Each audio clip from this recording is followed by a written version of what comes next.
My father had a job which he used to get transferred very often. We have stayed in places that include Delhi, Bombay, Madras, and also in Bangalore. What really reminds me of my past is the street food of each of these places.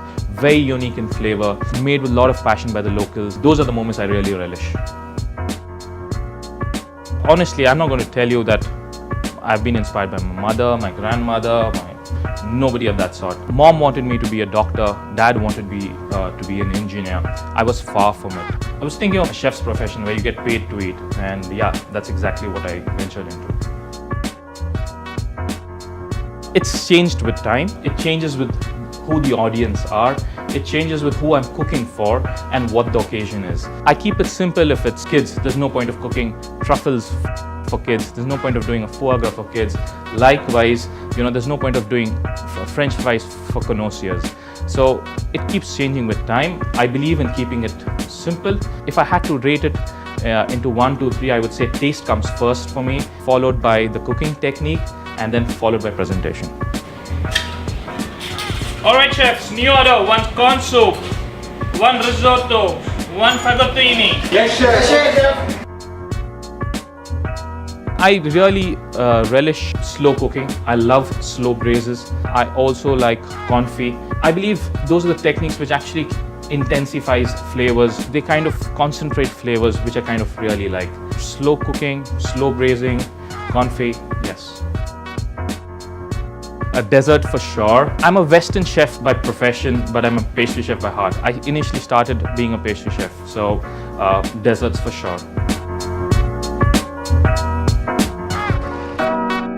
It depends on which meal. Vadas and a nice crisp dosa for breakfast. Anything else depends on my mood for the whole day. I could eat anything. Chocolates for sure. I love chocolates. Dark chocolate, I don't mind munching as much as I can get. It could probably be cherry tomatoes because I kind of refrain from using them a little. I just don't like that sour blast of flavors in the mouth. So I just kind of dislike it. Not that I don't use them, but just that little dislike towards it. All guests who walk into the Leela, we want to give them an experience which they would relish. We want to give them an experience which will make them come again. We want them to have an experience where they do not get that anywhere else. So yes, my biggest food critics would be every guest who walks into Leela, and at the same time, we'll work on it. We are not perfect. Yes, we'll work on that. Dosa that you get in a place called as Mulbagal, which is about 100 kilometers away from Bangalore. Something to die for. Absolutely made with a lot of passion. It's in a corner of a market. The shop doesn't have a name, but they probably make the best Tete dosa, is what they call it. So yeah. Recently I'd been to Italy. One of the best places where I had fantastic, phenomenal food experience was at Florence. I just happened to walk into a market which they called as one of the oldest market in Florence, and I was surprised to see a shop called as Nerbone, and they did dishes which were about 150-year-old. They just had 4 dishes on the menu. The love and the passion that they made with is something which I guess I would relish. It was basically tripe served with artisanal bread, and that's about it. A simple dish, slow cooked, absolute classic. Yeah, it's simple. Homemade food is what I enjoy. I only cook when I'm paid. Otherwise, no, I don't. I was most excited when I was a personal chef of Jennifer Lopez. I was a personal chef, cooked her breakfast, lunch and dinner. Was really excited, when there was a lot of appreciation from her.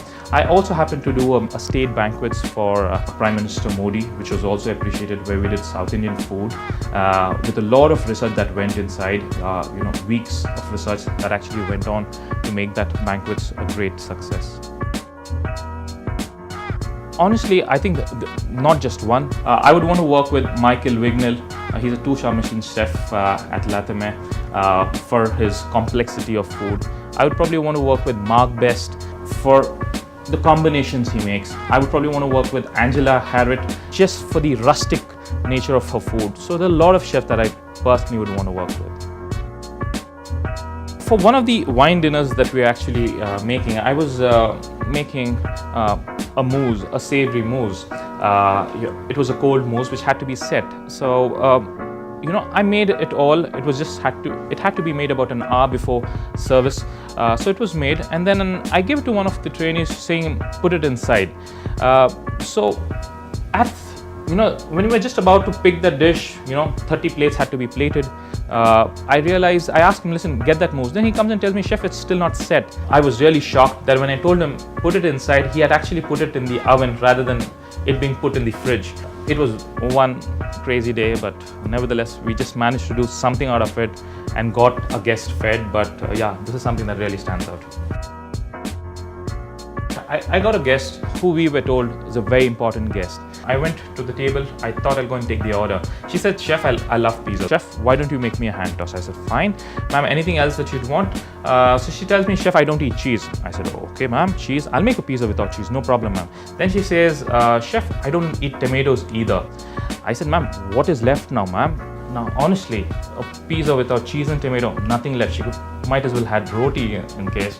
I ran back to the kitchen, not knowing what to do. Managed to make a pizza with some vegetables thrown in. I just did not know what else to put. Somehow made something as best as I could, send it to the table, but I just did not have the guts to go and ask her how it was.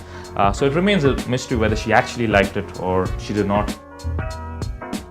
I'd probably be a photographer. I do a lot of photography as well, do a lot of landscape photography. So yes, during my free times, that's what keeps me going. It would probably be a humble roast chicken. Really simple to make, but if you make it well, it's a fantastic dish. If you don't, it's out of the window. I guess it would be a roast chicken for sure. I had made a risotto for a guest. She did not want to have a risotto with rice. I kind of made something with wheat. I basically made a risotto with whole wheat, added some oxtail into it with a burnt sous vide sauce, which kind of really stood out. And every time she came, she would always ask us, "Chef, could you make that dish for us?" Then, she used to get a lot of guests as well, just to relish that dish.